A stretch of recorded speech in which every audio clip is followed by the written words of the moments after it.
a presentar esta. ¿Se ve más o menos bien? ¿Pueden ver? Después se las mando. Sí, se ve bien. Eso es importante. Entonces, no sé qué le pasa, no sé qué corno tiene esto. Una cosa que uno tiene que saber es la esclerosis sistémica. Es una enfermedad sistémica, es decir, que afecta un montón de órganos a las esclerodermias localizadas. Yo les hago esto porque es fundamental, porque a veces hasta los médicos mandan pacientes que tienen esclerodermia y tienen esclerodermia localizada. Localizada es en la piel, significa. Yo tengo una morfea, tengo una cosa en la piel, que es una esclerodermia. Localizada en la piel no es lo mismo que lo que vamos a hablar ahora, que es la esclerosis sistémica, que es la que tiene afección de los órganos internos, tiene el pulmón, el corazón. Son dos cosas, dos enfermedades diferentes.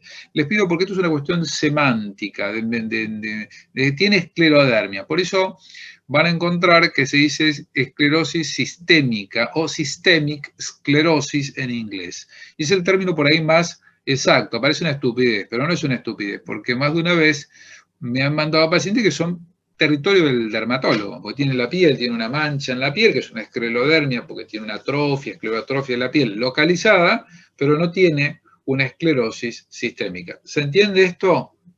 Separemos las aguas y después hablemos de... Bien, acá viene ahí. Esto, por ejemplo, es un golpe de sabre, esto es, por ejemplo, es una morfea. ¿Ves que es algo en la piel, es algo local? Esto se da mucho en los chicos, pero no es una esclerosis sistémica de la que vamos a hablar.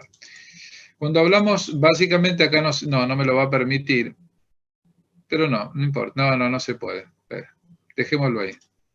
Listo. Ay, Dios, me mandé una macana. ¿Para qué lo voy a cambiar ahí? Voy a ponerlo acá sin tocar nada, porque no puedo tocar las presentaciones. Pero en general van a ver que depende, esto se los explico, la variación geográfica depende del sitio donde estemos. Más o menos entre 200 casos por millón personas años. Y lo que yo le iba a llevar acá es en esta publicación que hizo la gente del italiano. Ellos tomaron todos los gente que consultaban el plan de salud, como el nuestro, si fuera el plan de salud británico, el plan de salud italiano, y vieron qué prevalencia e incidencia tenía. Entonces, es decir, en este grupo cerrado, y estimaron, porque para la prevalencia teníamos que tener toda la población de Argentina, tener un muestreo muy grande, cosa que eso no se puede hacer. ¿Qué prevalencia tenía? Fíjense acá que Argentina hicieron un seguimiento, creo que fue retrospectivo esto, pucha Dios, del 94 al 2004, y sí, no sé qué pasa con esto, le veo poca vida. Hola, ¿me siguen? Sí, y vemos sí, más o menos 96 casos, acá se mueve todo por millón. La base, no, lamento, no se puede presentar así. No sé por qué. Sé que tiene el power, debe estar muy pesado. ¿Me siguen? Sí. Yo voy a ir mostrando ahí, básicamente tiene tres componentes, que no lo voy a, para que no haya problema ahí, no lo voy a tocar, pero ¿qué es? El compromiso vascular, la vasculopatía esclerérmica, tiene el compromiso de la piel, ¿no es cierto? Y tiene la fibrosis, la vasculopatía y la parte de anticuerpos, es una enfermedad autoinmune. Entonces tenemos anticuerpos, la parte de serología, el daño de la vascular y la fibrosis o el tejido conectivo que se ve afectado. Es un trípode, vascular, fibrosis y anticuerpos. Más o menos en este gráfico, voy a tratar de no tocar nada, vemos cómo hay una injuria, que no sabemos cuál es el día, que desencadena, entre otras cosas, el daño de los endotelios vasculares. Esto genera un montón de mediadores, y lo que hacen es que el fibroblasto, ustedes saben que los tejidos de sostén del cuerpo es el tejido conectivo, tiene fibroblasto, ese fibroblasto que está quiescente, que está dormido, se transforma en miofibroblasto, secreta componente de la matriz y demás, como si fuera un proceso de cicatrización anormal, es decir, como que donde hay tejido conectivo hay mucha fibrosis, como si hubiese un daño, vio que cuando hay un daño, y esa cicatrización no frena nunca, por eso se fibrosa el pulmón, se fibrosa el miocardio, ¿se entiende?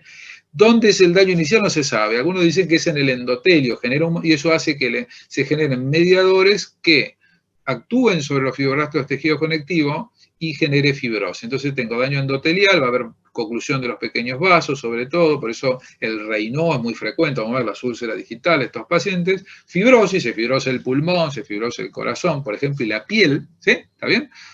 Y esto, ¿qué es lo que desencadena? Bueno, habrá factores genéticos, epigenéticos, etcétera. Pero más o menos la fisiopatología es esa. Hay una injuria, genera una activación del sistema y anticuerpos que participan en el sistema inmunológico, hace que se genere este tipo de fibrosis, tejido de tejido cicatrizal sin un stop, sin un límite, y lleva una fibrosis permanente, por decirlo así. Lo que estoy haciendo es muy básico y tratarlo de muy simplificado. Es mucho más difícil, de hecho, es una enfermedad que está huérfana de tratamiento, no hay mayormente la droga que frene todo esto, podemos ir viéndolo.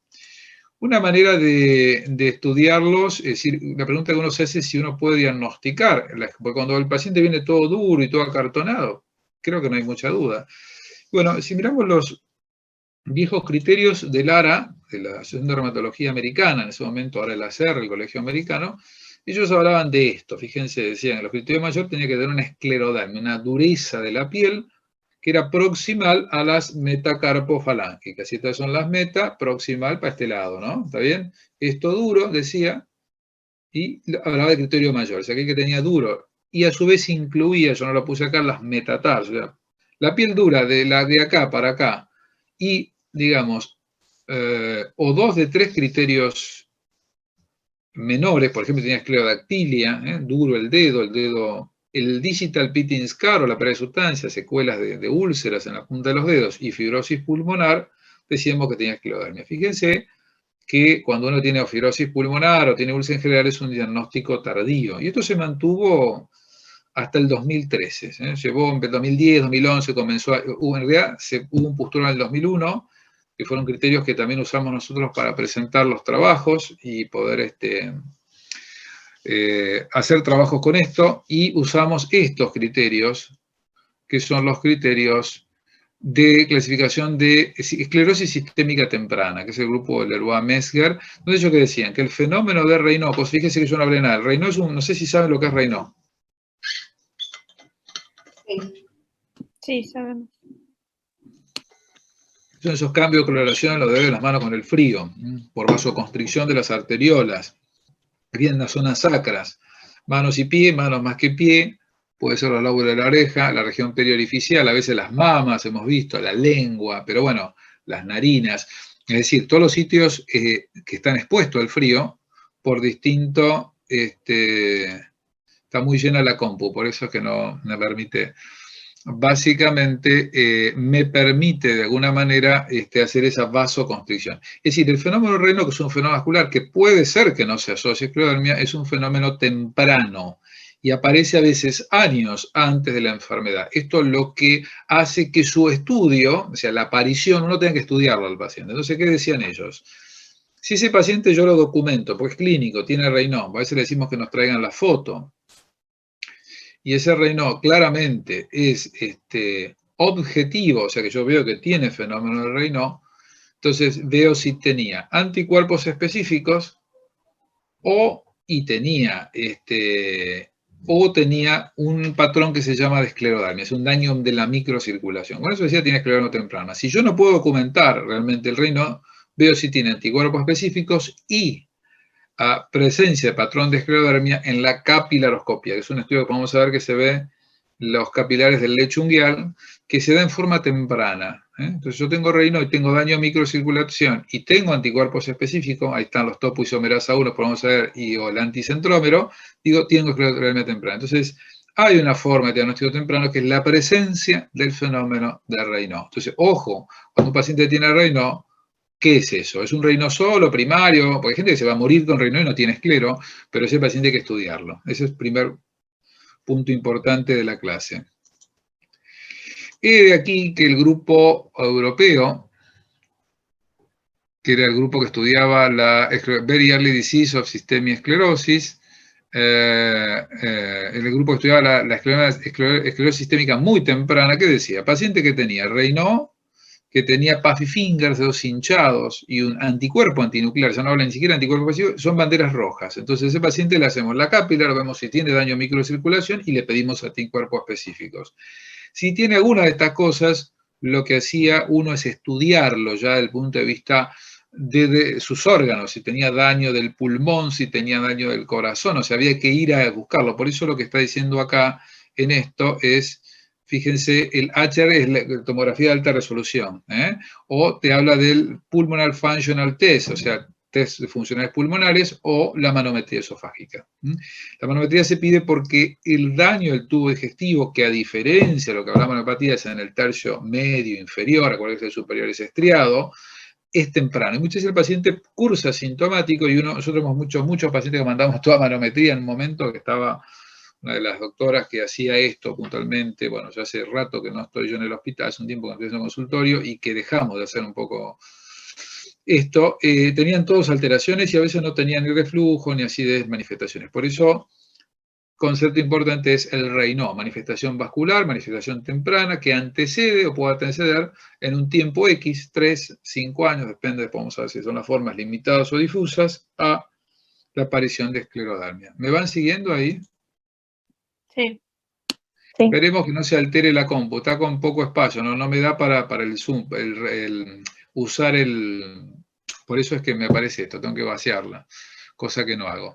Y después aparece en el 2013 tanto el grupo europeo, como el grupo EULAR, como el grupo americano, lo que hacen es esto, es decir, ponen una serie de ítems y dicen 9 o más, esclerodermia. Esclerodermia en los dedos de las ambas manos, que se extiende proximal a las metacarpos, en un criterio suficiente, acuérdense, esclerodermia proximal, y o que tuvieran alguna de estas cosas, esclerodermia digital, o los puffy fingers, que es dedos hinchados, o esclerodactilia, la presencia de úlceras, y todas esas anormalidades en el bulbejo de los dedos que se dan por compromiso vascular, las telangiectasias, que son vasos dilatados, que se pueden dar a veces en las mucosas, en las manos, en la cara, anormalidades capilares, ahí aparece la cápilaro, compromiso intersticial, el Raynaud, y aparecen los anticuerpos.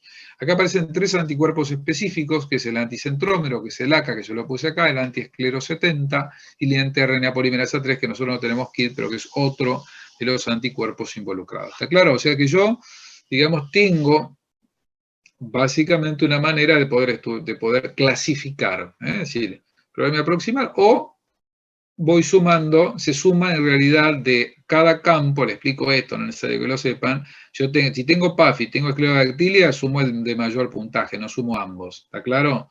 Se suma del grupo el de mayor puntaje, les aviso esto. Y uno dice, bueno, ¿tiene 9 o más? Tiene una esclerodermia, ¿está bien?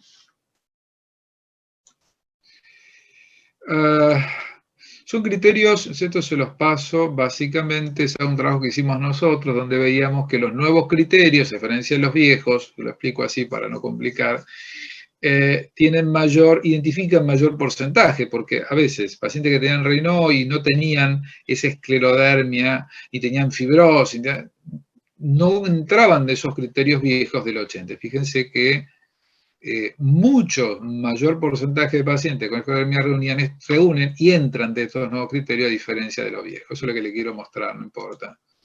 ¿Estamos? Ahí está un poco los datos de una publicación que hizo Eugenia, que fue una fellow nuestra. Esto pasaremos de largo. Y la capilaro, que es otra cosa importante, también se correlaciona con el daño vascular. La capilaroscopía es un estudio que se hace en los pacientes con Raynaud, se usa microscopía, se usa un video, y uno puede ver lo que estoy mirando acá, que son los capilares. No sé por qué no me aparece la flecha, pero bueno. Fíjense la microhemorragia, que es lo que estamos viendo, no lo puedo abrir esto, y estos capilares que son como aberrantes. En general lo que uno ve son en forma de U-shape, se dice en forma de U, son como horquillitas los capilares. Cuando el capilar se va agrandando, pierde, porque si se acuerdan del endotelio y de la membrana, ¿no? Es decir, cuando el endotelio se daña y aumenta la permeabilidad capilar, salen los glóbulos rojos, que es lo que por ahí estamos viendo ahí, que es una de las alteraciones más tempranas que se da y que vemos. O sea, ese paciente con Raynaud, yo miro esto, por ejemplo, bien temprano, y tiene un anticentrómero, aunque no tenga otra cosa, tiene una esclerodermia temprana, aunque no tenga la piel dura, ¿se entiende? Donde todavía no parece haber evidencia orgánica. Esto un poco para cambiar un poco lo que ustedes en principio por ahí tienen como concepto, no sé si han leído algo. Entonces, fíjense, hay una fase silente, dice esto, ¿no? Es decir, la fase silente, pero lo primero que aparece es lo vascular y lo primero que aparece es el Raynaud. Por eso la puerta de entrada de estudio de los pacientes con esclerodermia es el fenómeno de Raynaud. Y eso hay que tenerlo anclado y agendado, ¿está bien?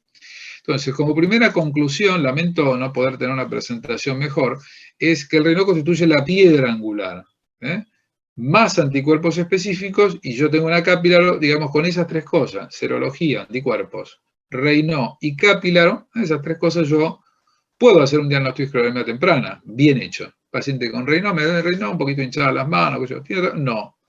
Le pido, tiene un anticentroma, tiene un anticuerpo, tiene un anticuerpo antinuclear, aunque no tenga un específico de la esclerosis. Tiene algún daño de microcirculación mínimo. Ese paciente hay que seguirlo. Lo estudio, lo que hacemos nosotros en general sí, le pedimos un ecocardio, una tomografía, mandamos a la parte digestiva, o sea, hay que estudiarlo para ver si ya tiene una afección temprana. ¿Se entiende? Bien. Sabemos que la mortalidad, no se asusten, es alta, es decir, en general, se lo explico breve, este es un metaanálisis, esto es un forest plot, y lo que está mostrando ahí es la tasa de mortalidad estandarizada, que es la mortalidad de la esclero sobre la población general. Si yo quiero saber si los pacientes de esclero se mueven más que la población general, y se mueven casi 4 veces más, ¿ven? Que está ahí. Fíjense que tienen muchísimo mayor mortalidad, que podemos saber por qué.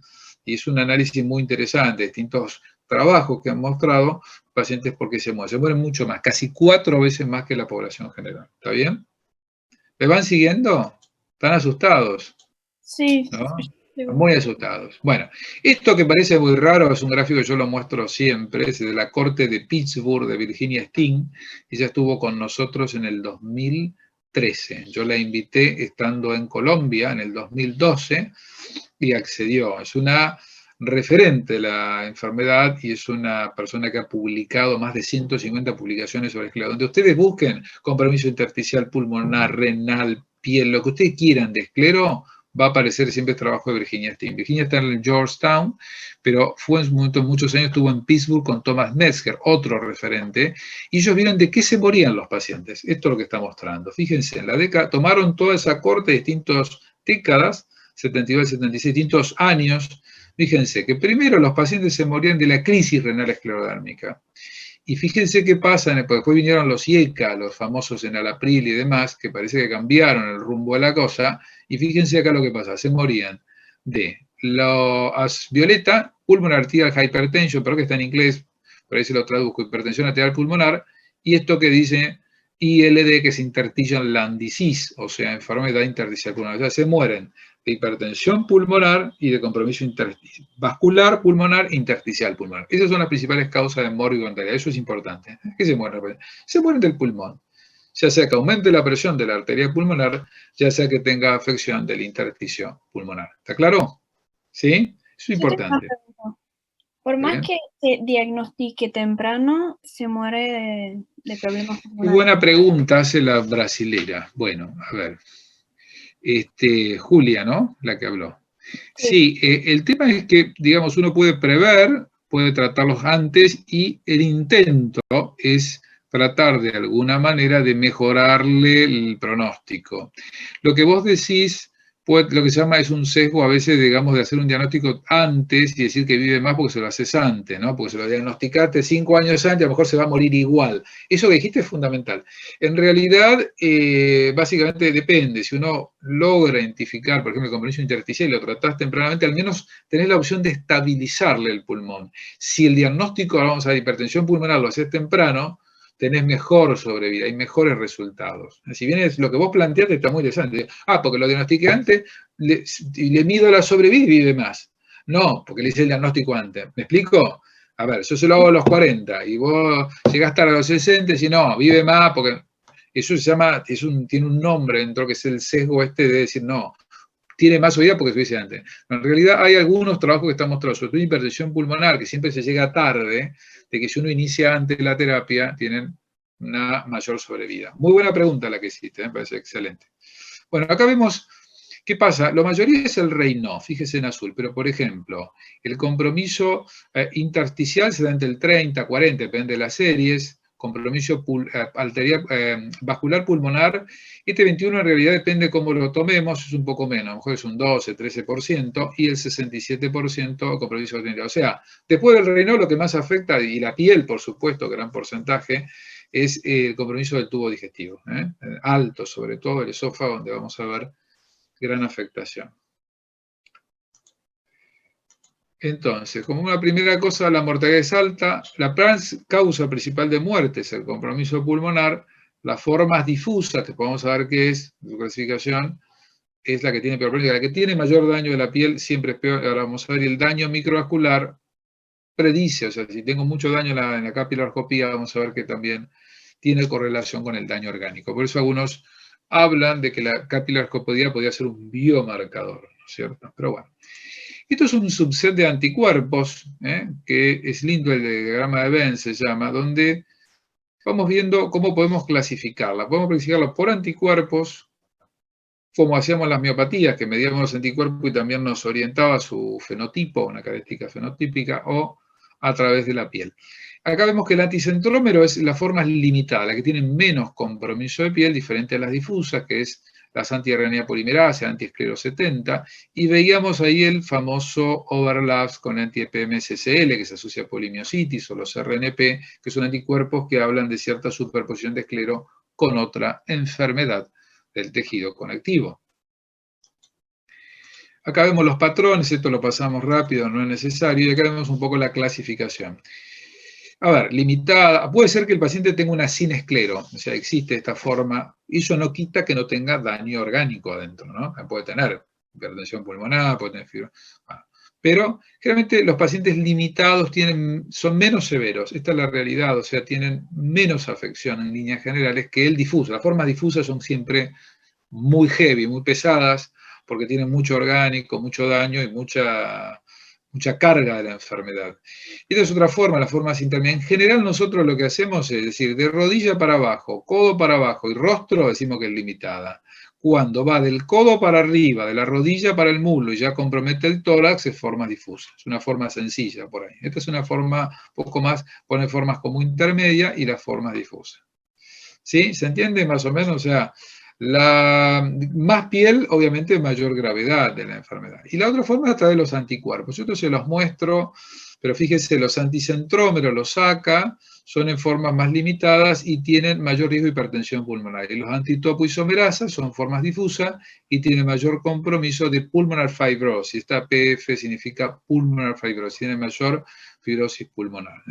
Por ejemplo, el polimerasa, por ejemplo, es un anticuerpo muy relacionado a la crisis renal esclerodérmica, es un compromiso vascular y dentro vascular renal que tiene una altísima mortalidad, pero que obviamente es poco frecuente y que si bien, como yo le mostraba en ese gráfico, inicialmente se morían la mayoría en la década del 70, cuando vinieron los IECA, el Nalapril, etcétera, en la década del 80, eso empieza y toma mayor relevancia, como vuelvo a repetir, causa mayor mortalidad hoy por hoy del pulmón, hipertensión pulmonar, fibrosis pulmonar. ¿Está bien?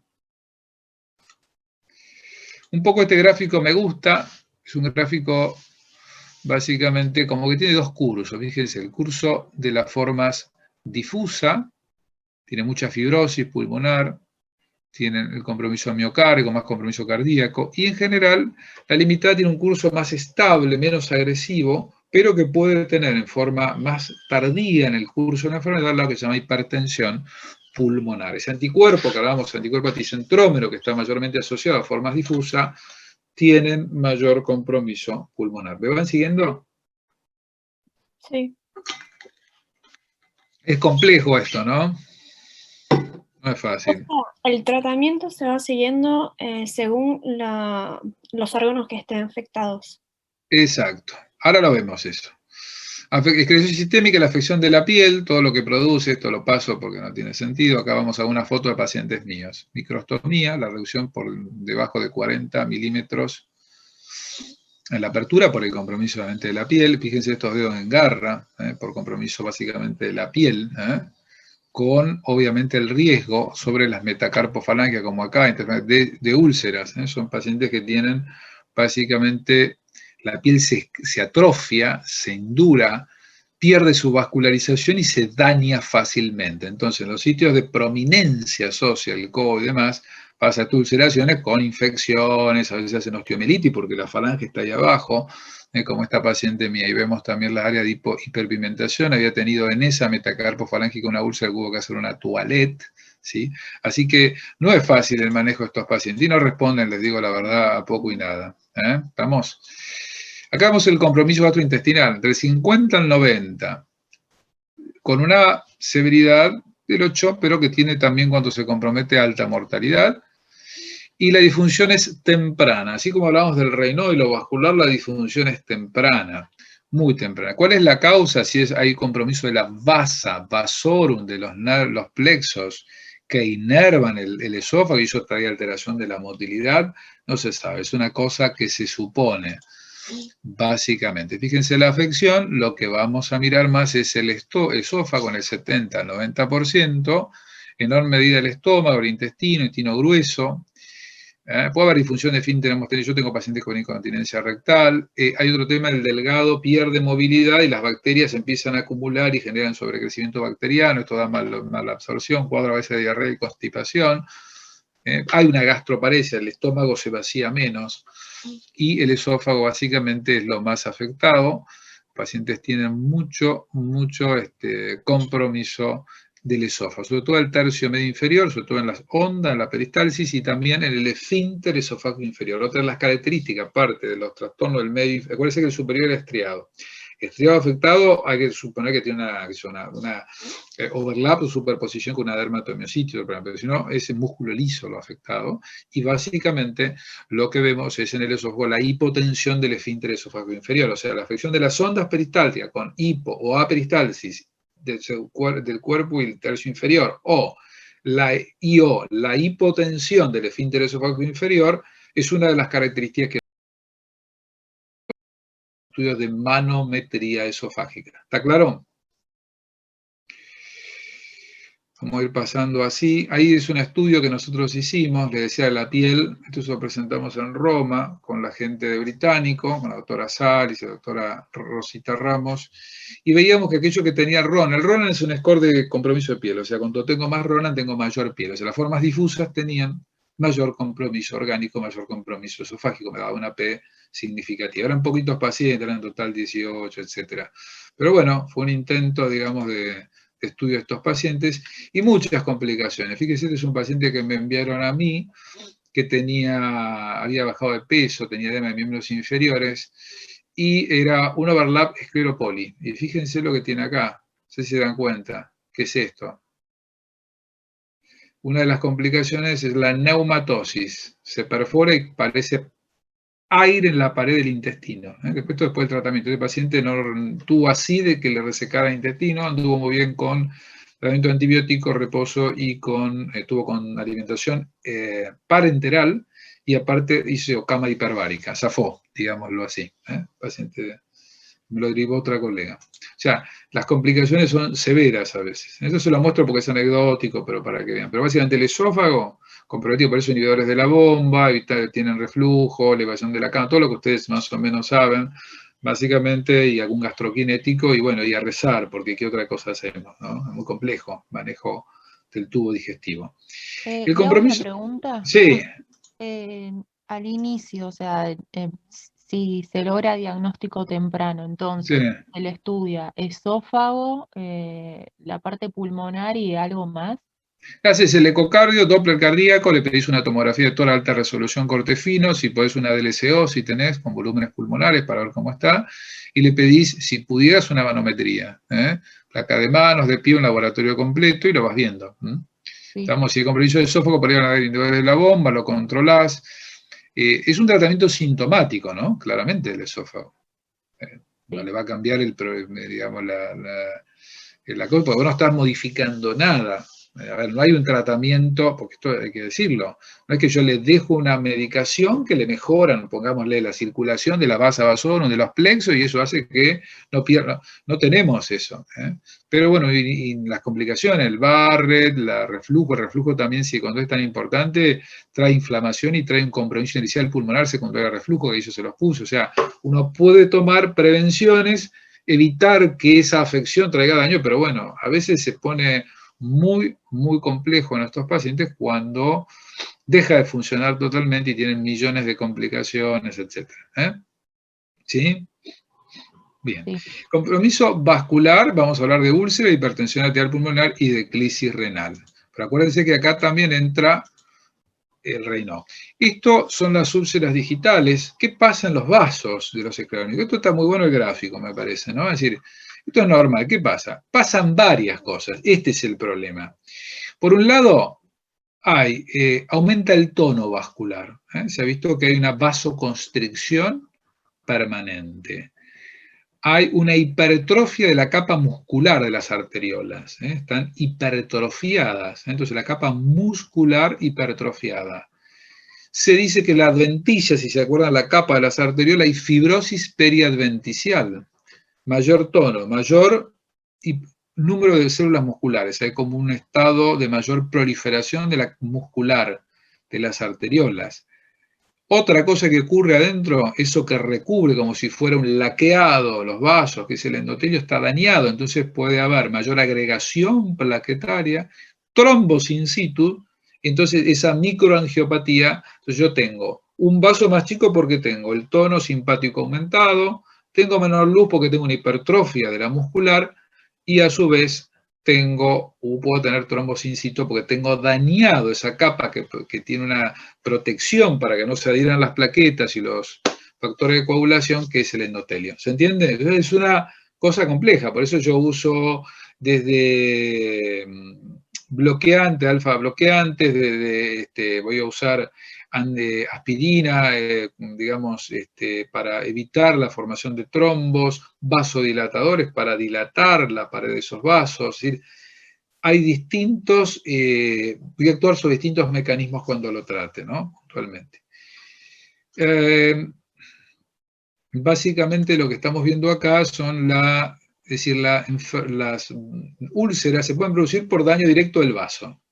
Puede ser por traumas en los codos, porque esa piel no tiene vasos, está atrofiada, está esclerotrófica, está infiltrada por fibrosis, se ha perdido la vasculatura y se lastima, se lesiona muy fácil, y tener algunas veces asociado algunos otros factores trombofílicos, que bueno, eso es más raro. Pero básicamente uno es la lesión, por ejemplo, la que aparece en el pulpejo de un dedo, eso es bien vascular, el dedo, el vaso está afectado por todo lo que dije. O bien en los codos, en algunas superficies, como vamos a ver acá, que a veces por el trauma repetido hace que esa piel se lesione y se lastime en forma secundaria. Y otra causa que entra a veces también ahí son la presencia de calcio, ese calcio distrófico, esa calcificación distrófica por injuria, que a veces también genera lesión de la piel y úlceras. ¿Estamos? O sea, y esto hace que un mecanismo funcione y otro no. Yo lo de vasodilatadores, pero si es la piel y demás, localmente mucho la vasodilatación no le va a ayudar. Por eso es tan difícil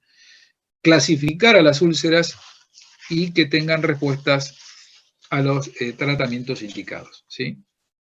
Básicamente. Esto es otro trabajo, creo que nuestro, que estoy mostrando acá, básicamente en lo cual vemos cómo el patrón tardío, mayor daño vascular en la micro, tenía mayor asociación con úlceras digitales, mayor disfunción, una tendencia a mayor disfunción, y los hombres, que esto es otra cosa cierta, que si bien es más frecuente en hombres que en mujeres el esclero, como todas las nuestras, los hombres suelen tener cuadros más severos o de afectación severas. Acá vemos un poquito de ejemplos de lo que es de la interferencia proximal distal a la interferencia proximal. Vamos a ver esto, ahí vemos área de cicatriz, vemos una pequeña lesión de úlcera periungueal, vemos lo que le pasa a los dedos a esta gente, ¿no? Tiene un pseudoclavino, no sé si saben lo que es, pero es ese dedo como si viera la uña en vidrio de reloj, pero que no es por eso, sino porque se va perdiendo sustancia, se va infartando el tejido, la piel, entonces se va achicando el dedo, ¿no? Y queda la uña con esa forma, se llama pseudoclavino, ¿eh? Acá vemos otra, esta se la cuento, este es un paciente nuestro que se murió en forma temprana, una forma difusa, fíjense las úlceras, no había manera de tratársela, y esta es una paciente que hizo una lesión de pequeños vasos del pie, pleno enero 40 grados, una forma difusa, un antiesclero 70, que también tenía compromiso severo del tubo digestivo alto y bajo, con fibrosis pulmonar, con úlcera, está en tratamiento con Bosentan, aspirina, y antiagregada, y yo decidí pasarle análogo de prostaglandina endovenosa. Y más o menos zafó de que no se le amputara o se tuviera que amputar el dedo.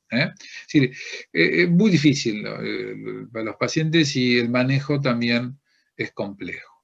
Otra cosa que no debemos olvidarnos cuando hablamos de úlcera vascular es que a veces pueden tener compromiso de grandes vasos. ¿Qué está pasando ahí? Eso es una arteriografía, ¿no es cierto? ¿Qué es lo que falta?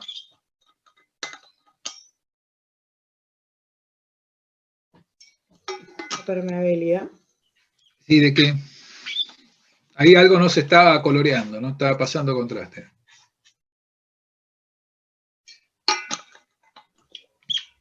Claro, como que el arco está ahí colapsado. Más que el arco, está bien, pero lo que estás viendo ahí es la cubital. O sea, Claro, pueden tener compromiso macrovascular. Esto es otra cosa. Por eso cuando uno tiene úlcera hay que hacer un Doppler bien hecho, con gente capacitada que mire a ver cómo están los grandes vasos también, ¿no? Nosotros hicimos un trabajo y vimos más o menos una frecuencia de la cubital del 32%, ¿no? Y radial del 16%, o sea que habían un porcentaje de pacientes que tenían compromiso vascular. Lo que no vimos es asociación con úlceras, o sea, no es que el que tenía mayor compromiso de grandes vasos tenía con úlceras. Pero bueno, es interesante básicamente analizar todos estos casos para tener presente que si bien el daño es microvascular, también puede tener compromiso de grandes vasos. ¿Sí? O sea, úlceras digitales es altamente frecuente, decíamos de 40-50% se da, tienen mucha recurrencia, traen mucha discapacidad y obviamente tienen infecciones y discapacitan mucho por lo que producen, sobre todo en las manos, ¿no? Básicamente, como veíamos ahí, ¿se entiende?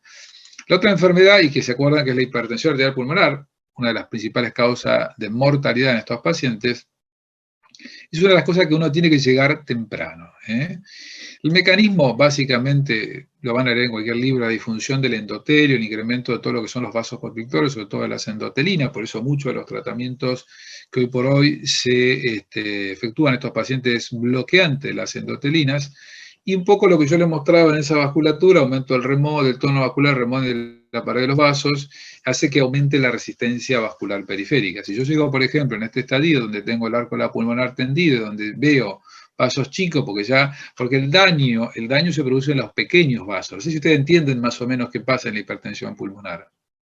¿Les dieron algo de eso o no? ¿No vieron nada?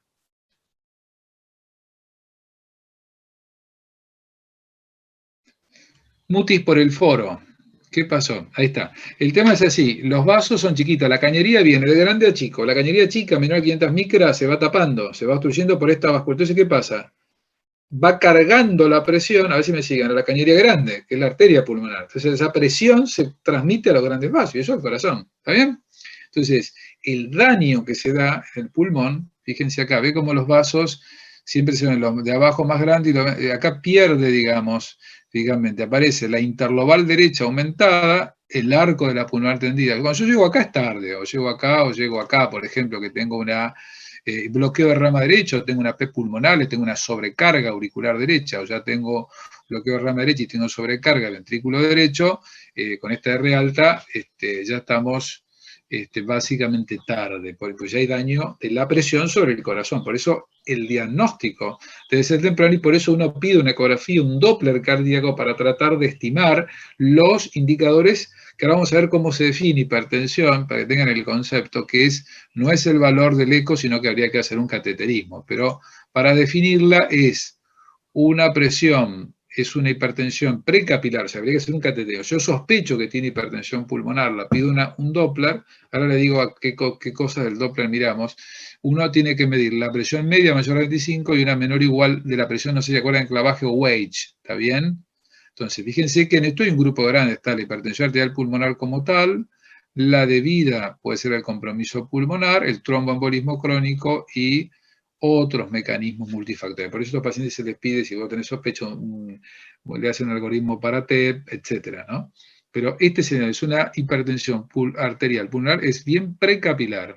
Por eso la definición, uno tiene que hacer screening para luego, si tiene sospecha, ¿se entiende?, hacer el cateterismo, y eso me confirma. Y es importante porque le voy a dar tratamiento y le voy a evitar que se muera pronto, de una muerte alta, ¿está claro? ¿A quién puedo ¿Cuáles son los factores de riesgo? O sea, ¿en qué personas yo puedo? En las formas limitadas, en la presencia del anticuerpo anticentrómero, cuando uno ve también una DLCO muy baja, ¿no? No tengo nada en el pulmón. El pulmón está bien, la DLCO, la prueba de difusión de monóxido de carbono viene muy baja, ¿qué tiene? Si el pulmón está bien, estará en los vasos y ahí sospecho. Bueno, algunos son anticuerpos, esto no se hace. Acá nosotros el anti-RNP, y sobre todo, fíjese esto, la disminución de la DLCO. paciente que tiene DLCO de 55, la normal es arriba de 80, pero tengo un pulmón normal, le pido una tomografía, está bien, ese paciente probablemente tenga daño, no del parénquima, ¿se entiende?, sino del vaso, y ahí uno también sospecha, básicamente. Por eso la importancia acá también de los anticuerpos para el seguimiento. Acá vemos un poco la prevalencia en algunas cortes, el 13, el 8, el 12, definida por cateterismo. Y esto es lo que vemos un poco en el Doppler. Lo que le pedimos es básicamente, hay varios signos, chicos, yo no voy a pretender que ustedes se conozcan los signos ecocardiográficos cuando uno los conoce, pero tampoco es el experto. Sí que sepan que lo que se mide es la velocidad de regurgitación tricuspidia, y que una velocidad de regurgitación tricuspidia básicamente mayor de 3 metros segundo es básicamente sospecha alta. Entre 2 y 3, 2 y 5 y 3, si hay disnea o si tienen otro síntoma, uno ese paciente, después depende de cada centro, le hace cateterismo o no. ¿Está bien? Pero el cribado, uno no tiene que esperar que el paciente le falte el aire, tiene que escrinearlo 1 o 2 veces, depende, digamos, para ver con eco si puede tener una hipertensión. Y aquí hay algunos de los signos básicamente que se mide, fíjese la velocidad. En otra guía, está la guía europea, esta la otra francesa, donde, fíjense, más de 2, básicamente, 2.9 o 3, o mayor sea de 3 o 3.4 de metro segundo en la regurgitación, arriba de 3 uno tiene una alta sospecha. Y uno de esos pacientes, ¿qué hacemos? Le hacemos cateterismo para comprobar, evidentemente, si tiene hipertensión arterial pulmonar o no. ¿Se entiende más o menos? Si hay que hacer un Doppler. ¿Por qué? Porque, ¿qué pasa? Yo llego en el clase funcional 4 y el paciente tiene menor sobrevida.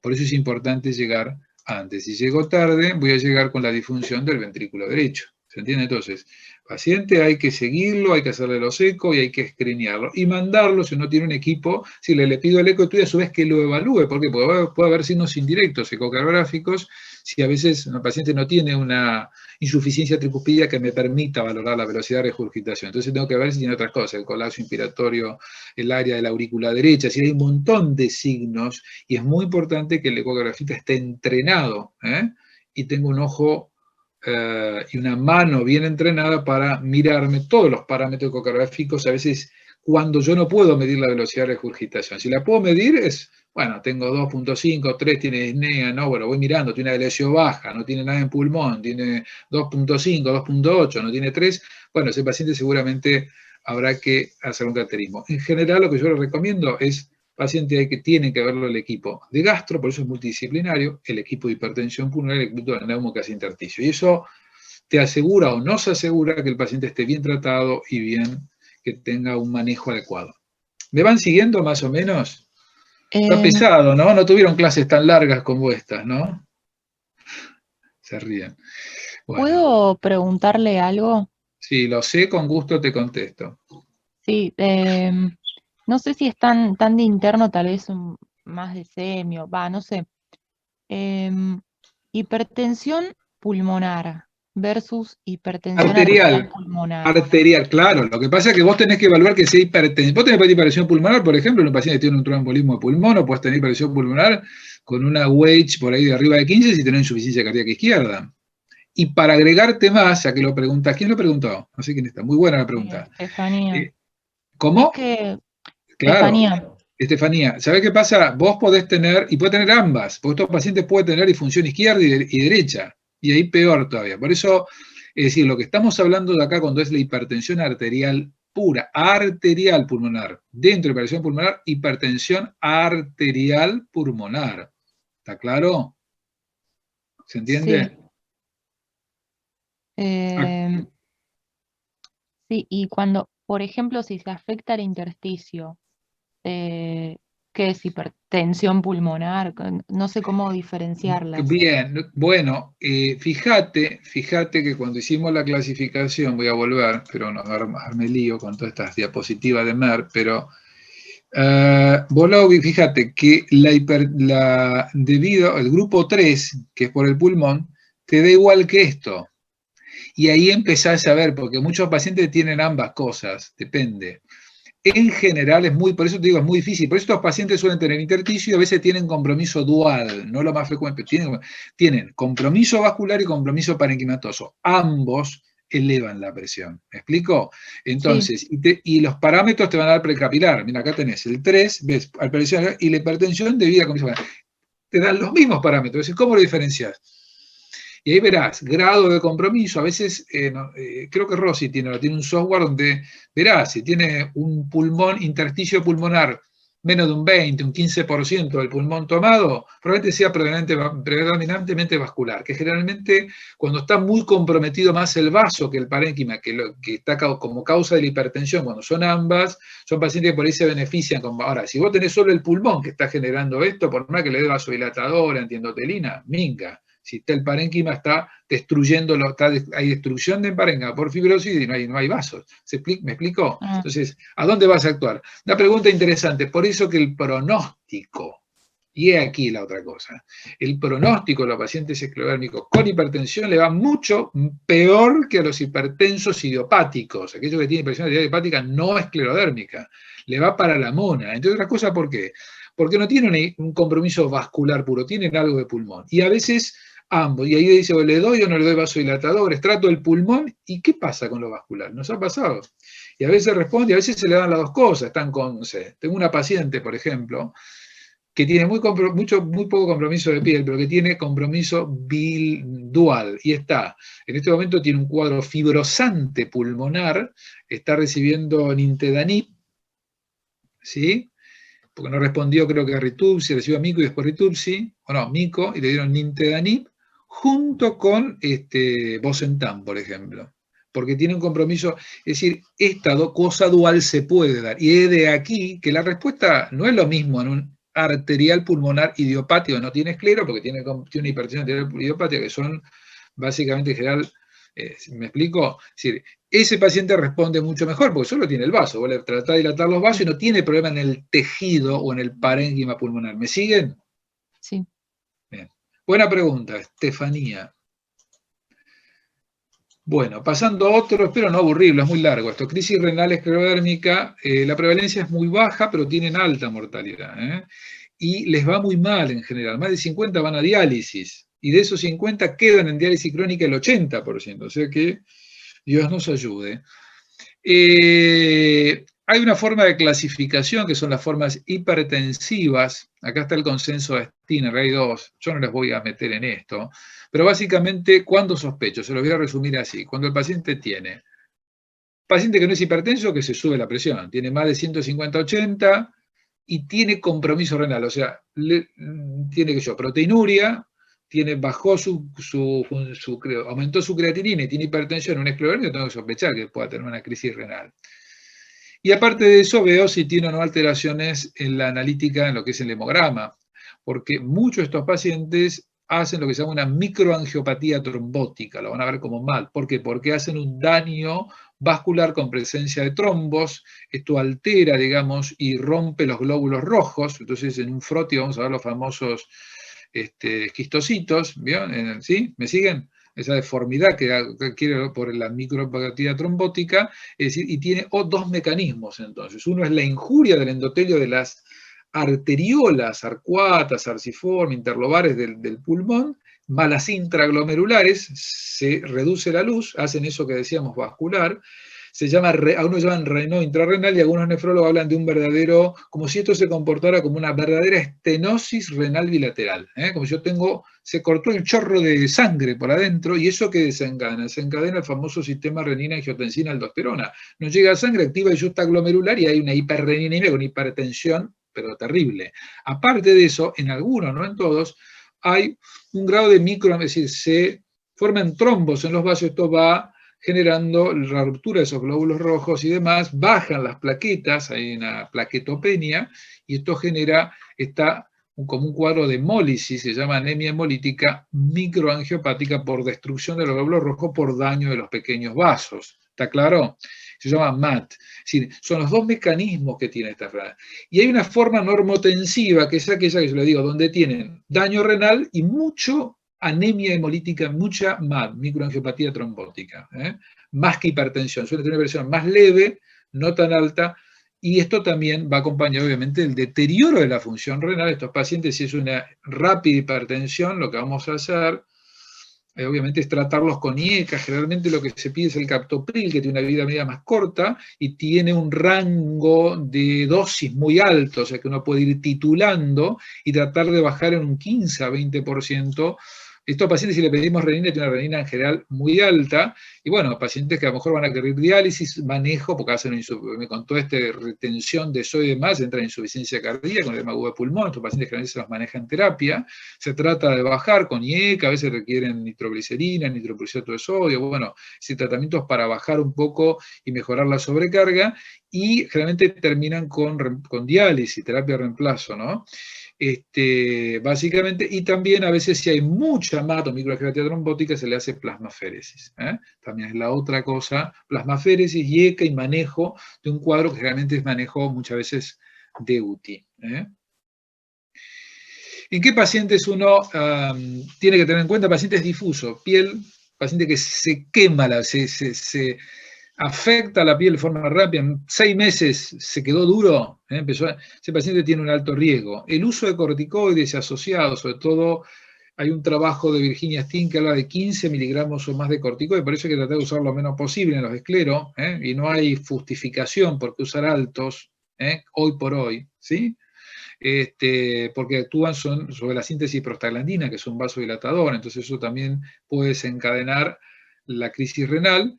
El rápido compromiso cutáneo, y hay un anticuerpo que nosotros no lo medimos y que es difícil porque hay que mandarlos a medir, que es el anti-RNA polimerasa 3. No tienen un patrón en el ANA o en los anticuerpos antinucleares específicos. En general sospechamos cuando hay un patrón nucleolar, o a veces un homogéneo que no es ni anti-SMI, ni anti-DNA, ni anti-esclerosis-70, también sospechamos, o cuando hay un moteado fino con todo el resto de los ENA negativos, sospechamos que puede tener una anti-RNA polimerasa. Una forma difusa, con un homogéneo o un moteado fino, con todo el resto de los anticuerpos específicos negativos, uno sospecha, y a veces si podemos, los mandamos, por ejemplo, al Instituto Lanari, donde nos miden el anti-RNA polimerasa. Esos pacientes hay que tener mucho cuidado porque hay que estar muy atento, hay que tomarles la presión 2 veces por semana, darles consejos, que eviten tomar corticoides, que se controlen, etc. ¿Estamos? Son pacientes que hay que hacer un monitoreo, son pacientes de mayor riesgo. ¿Está bien? Y tratamiento, yo no se los puse, porque se los puse al final, pero básicamente es un manejo internista y de UTI. Básicamente terapias generalmente terminan en terapia. Tiene una anemia hemolítica microangiopática, hay que hacerle plasmaféresis, hay que mandarlo a terapia. Si tiene una hipertensión severa, o tiene una encefalopatía hipertensiva, o están con algún otro cuadro secundario, hay que mandarlos también a que le bajen la TA. Generalmente se dejan IECAS, a veces terminan, ya le dije, más del 50% en diálisis, y más del 80% de esos que van a diálisis, la mayoría quedan en diálisis crónica. Y después será el tema de los trasplantes, hay que verlo. En pacientes con mayor edad les va peor. Recuerden que pacientes que hace una crisis renal y tiene mucha edad es un paciente factor de mal pronóstico y probablemente termina en diálisis crónica. Compromiso cardíaco, como le decía, también trae fibrosis miocárdica. En general, pacientes con formas difusas tienen mayor compromiso miocárdico, será entre el 15 al 35%. Paciente que yo tuve con una forma difusa, lo que hizo es hacer fibrosar el haz de His y hacen arritmias. Entonces a veces terminan con marcapasos, como mi paciente, tenía palpitaciones y en un momento dado, creo que hizo un bloqueo AB de segundo o tercer grado, terminó con un marcapaso, es decir, fibrosan distintas estructuras del corazón.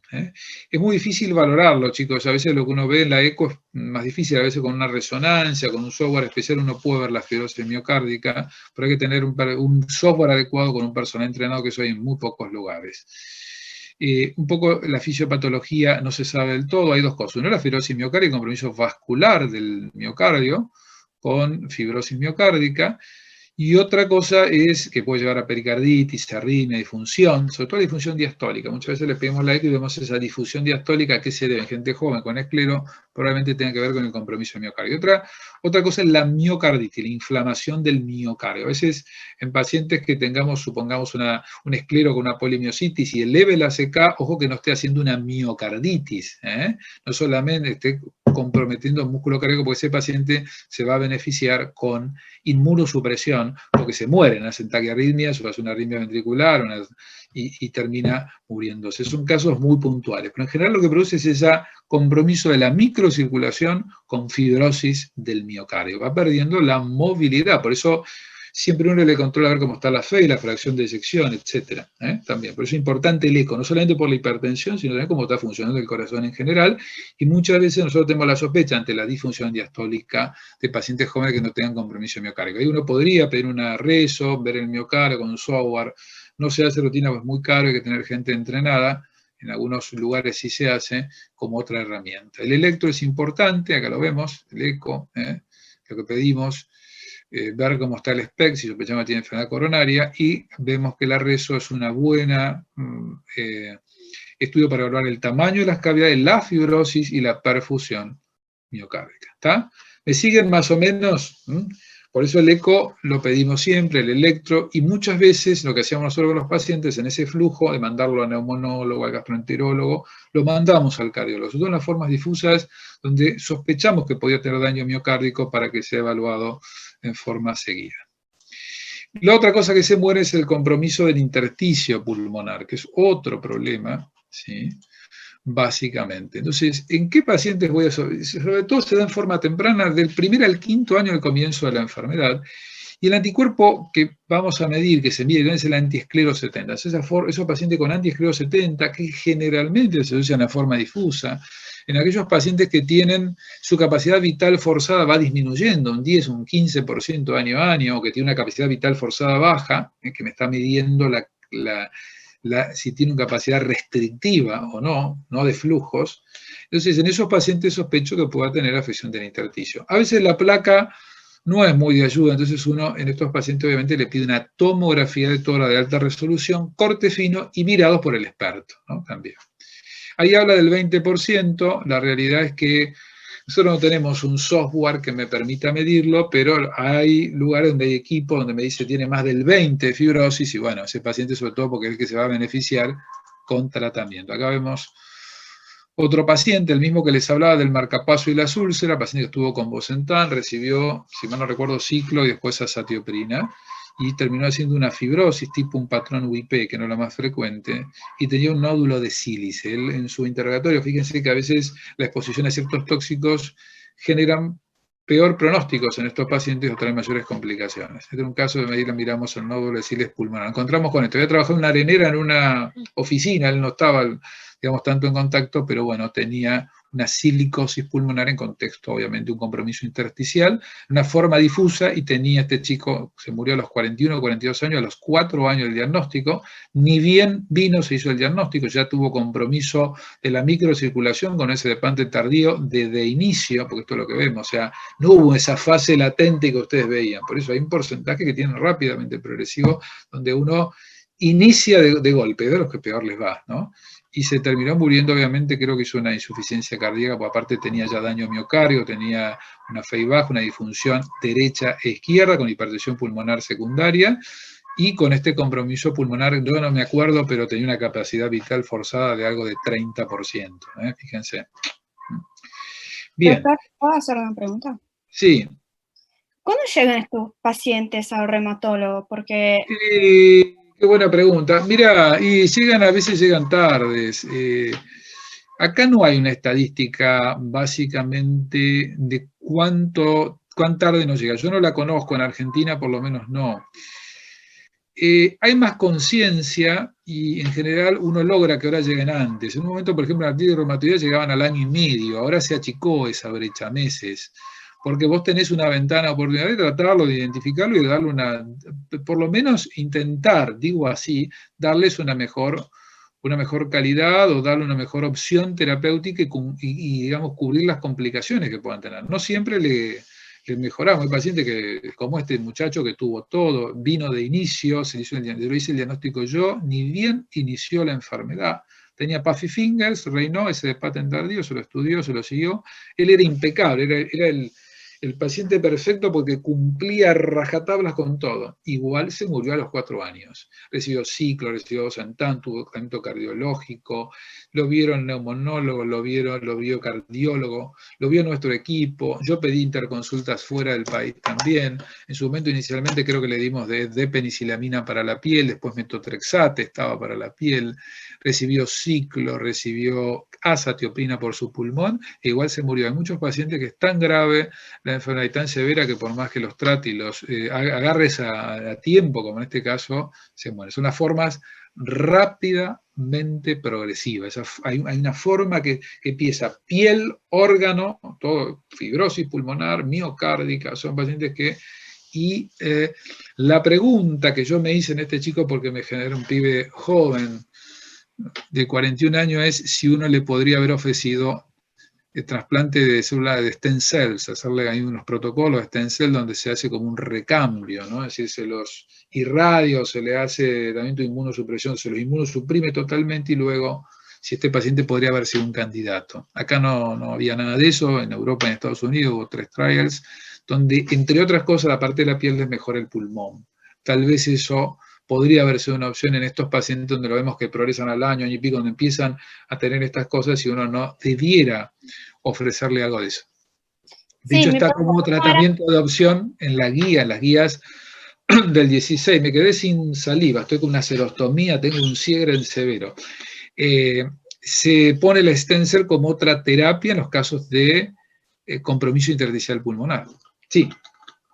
No, mi pregunta apuntaba más porque, por ejemplo, la mayoría de las personas comunes no saben qué es un reumatólogo, qué hace. Entonces se van al médico de familia porque la mano está rara o, no sé, pasa algo. Y se van derivando al paciente. Sí, en general eso ha cambiado un poco. Ahora los médicos están un poco más informados. Lo que sería interesante es saber, hay que hacer un estudio, al menos en Argentina, de cuánto promedio tardan en llegar. Ya te digo, en artritis reumatoidea se hizo y ya tardaban 1 año y medio, 13 meses, una cosa así, y eso se achicó, no me acuerdo en cuánto, pero hay una estadística. Habría que hacerlo, muy interesante, no lo sé.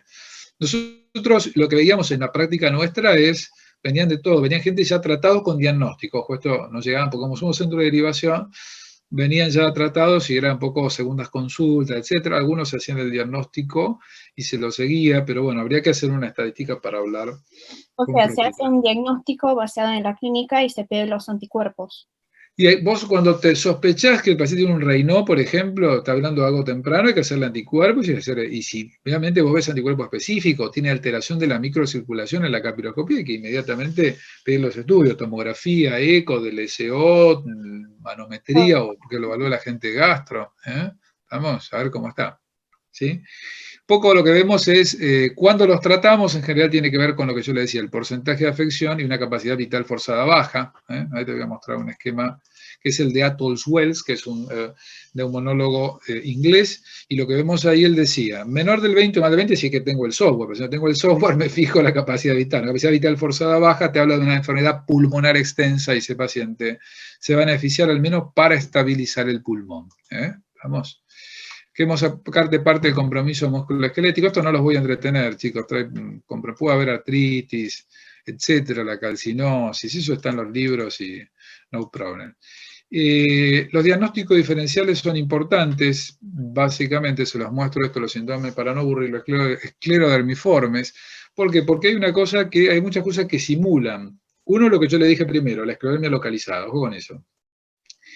Y la otra cosa es, digamos, si hay una distribución atípica. A ver, la esclerodermia nunca respeta los dedos de las manos y del pie. Si yo tengo una piel dura en el antebrazo, en el brazo, pero las manos o los pies están normales, bueno, veamos qué tiene, pero nunca respeta la zona sacra. La zona sacra las compromete siempre. Entonces, fíjense, la asimetría, el respeto a la zona sacra, la ausencia de la esclerodactilia, el compromiso regional que no es en uniforme, sino es en parches, hace pensar que puede haber otras patologías u otras enfermedades que se llaman esclerodermiformes. Entonces uno pide la CAP. Yo tengo anticuerpos negativos, capilaroscopía normal, y tengo alguna de estas cosas, tiene otra cosa, lo veremos. Tiene una fascitis eosinofílica, tiene una porfiria, como tuvimos un paciente, tiene una diabetes, la diabetes está como una ligera esclerodactilia, básicamente, y puede dar una un diagnóstico de pseudoesclerodermia, ¿no?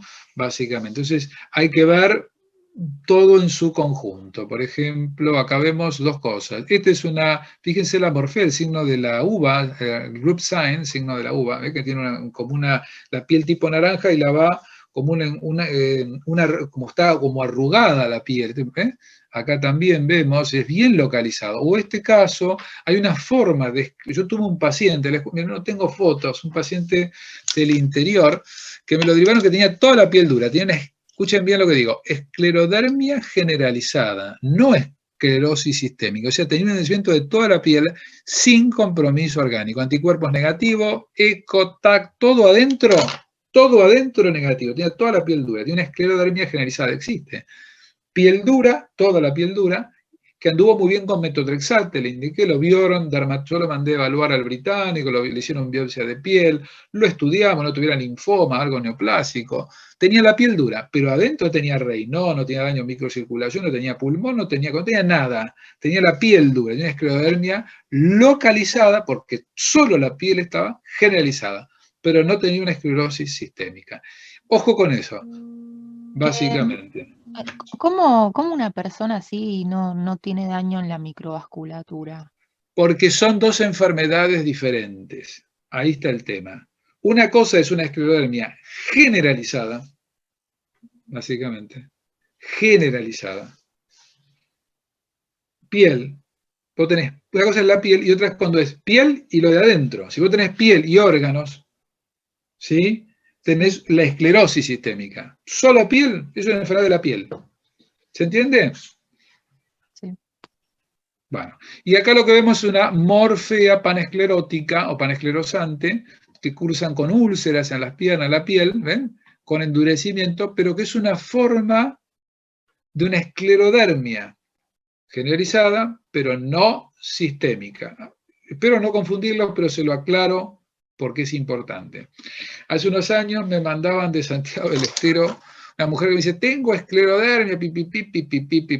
Y bueno, me atendieron en el hospital de clínica, me acuerdo, una dermatóloga, y tenía una morfea generalizada, o sea, tenía una lesión de la piel generalizada, pero no tenía una forma sistémica. ¿Está claro?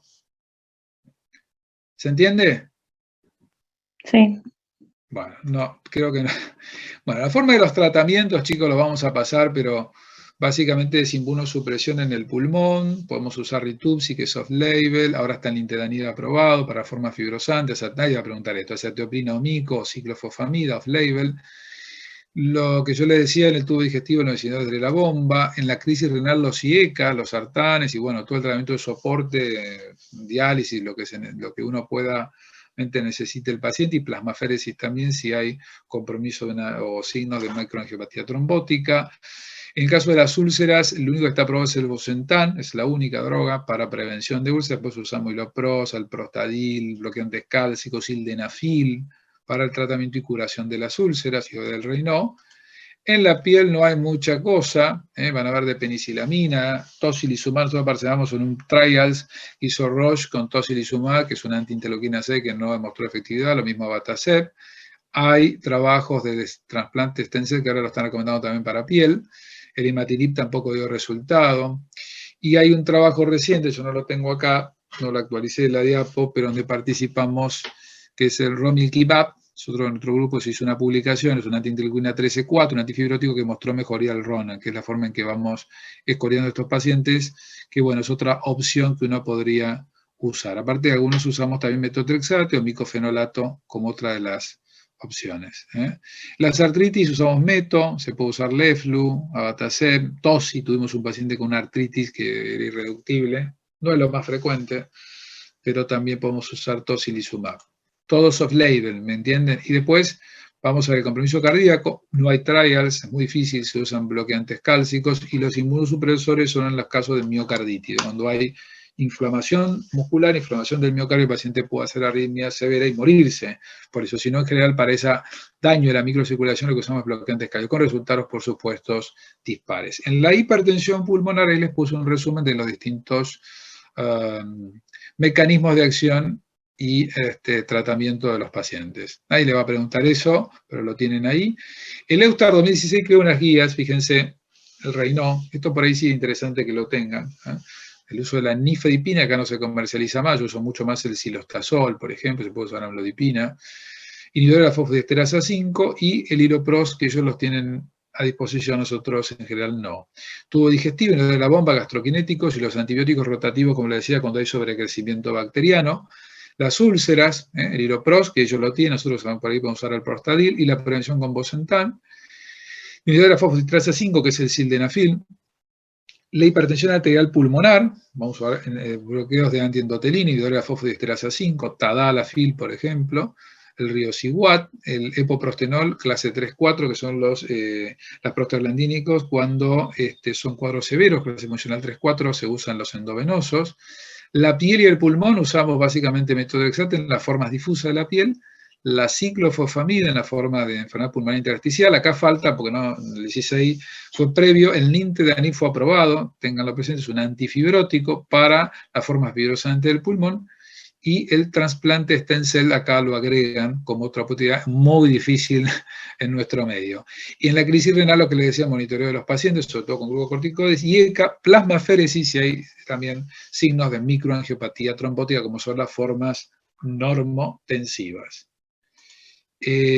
Bueno, acá un poco lo que hacemos en el seguimiento, que alguien me preguntaba, tubo digestivo, le hacemos una manometría o FEDA. El hidrógeno expirado magoya, porque eso es un lío, pero para ver si tiene sobrecrecimiento bacteriano, a veces le damos antibióticos en forma rotativa.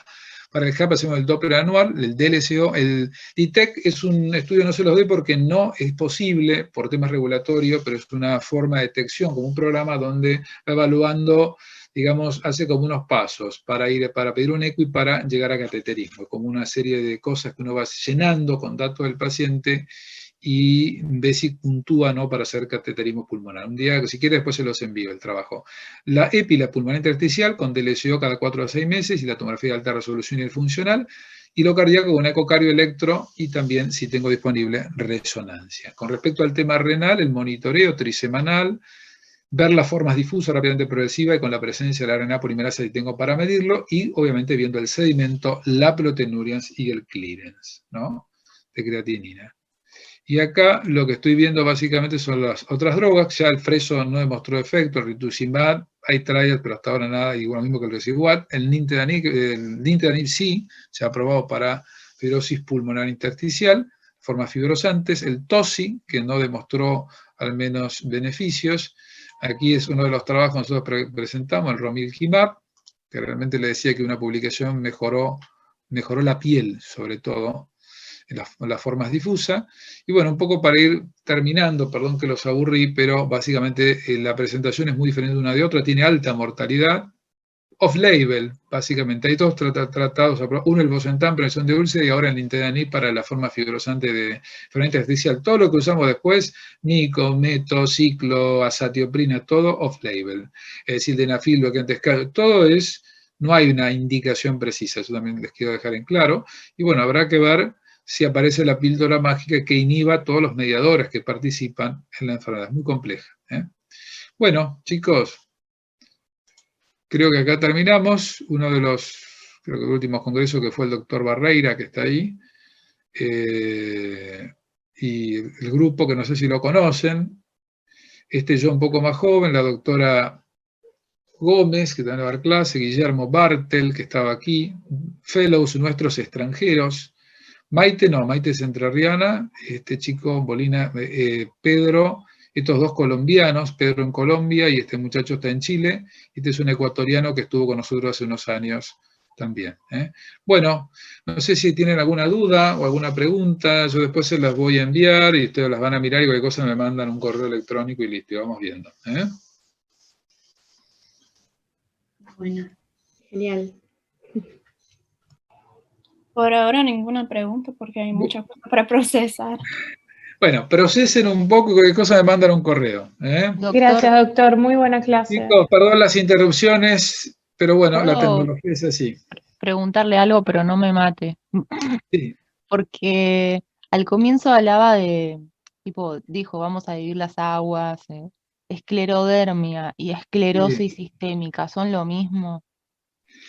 Bueno, ahí está. Esclerodermia es una palabra que confunde. Ustedes cuando hablen de esto que yo les expliqué, digan esclerosis sistémica. Esclerodermia es endurecimiento de la piel y puede ser que lo tengas en enfermedades localizadas y no tengas nada dentro. Por eso, la esclerodermia es un término muy vago. Vos cuando hables de esta enfermedad decís esclerosis sistémica. Y vos sabés que estás hablando de esta enfermedad que tiene piel, pulmón, corazón, riñón, pin, pin, pin, pin. Cuando solamente tenés afectado la piel, tenés una morfea, tenés esas lesiones, se llaman esclerodermias localizadas. Una cosa es localizada, significa que está en la piel. Cuando es sistémica, es que esa fibrosis es piel y otros órganos. ¿Se entiende? Sí. Entonces, una pregunta. ¿Esclerosis localizada sería como una esclerodermia? Es una esclerodermia, pero es solo el compromiso de la piel. Cuando vos estás hablando de lo que yo te expliqué hoy acá, es esclerosis sistémica, porque estás diciendo, es una esclerodermia, pero que tiene afección de todos los órganos. Por eso el término más exacto es esclerosis sistémica. Si yo te hablo de morfea, tengo una esclerodermia. Ah, sí, ¿qué tiene? No, tengo una atrofia acá en la piel o tengo un sector duro. Digamos. Es una esclerodermia localizada en la piel. Pero una cosa es esclerodermia localizada, significa que está en la piel, y otra es sistémica, quiere decir que esto tiene una extensión al resto del conjunto de los órganos. Bien. ¿Sí? Sí. Bueno, espero no confundirlo demasiado, pero es una cosa que parece sencilla. Hay gente que no me la pregunta, la dan por hecho y después creo que después me encuentro con que no lo saben. O a veces hay colegas, ya tiene esclerodermia, ¿por qué no la ves? Y a veces tiene una morfea o tiene, no sé, una lesión de la piel local que eso lo trata generalmente el dermatólogo, ¿sí? La pregunta sería, ¿tiene la piel sola afectada o tiene piel y los órganos internos? ¿Tiene anticuerpo o no tiene anticuerpo? ¿Tiene Raynaud? No, tipo, si un paciente tiene anticuerpo negativo, no tiene Raynaud, es raro, más del 98% de los pacientes tiene Raynaud. No tiene Raynaud, no tiene anticuerpo, no tiene daño adentro, tiene solo la piel y es una esclerodermia localizada, pero no es una sistémica. ¿Está bien? Sí. Bueno, chicos, que descansen. Bueno, gracias, doctor. Gracias, Un gustazo. doctor. Saludos a todos. Gracias. Chau, hasta luego.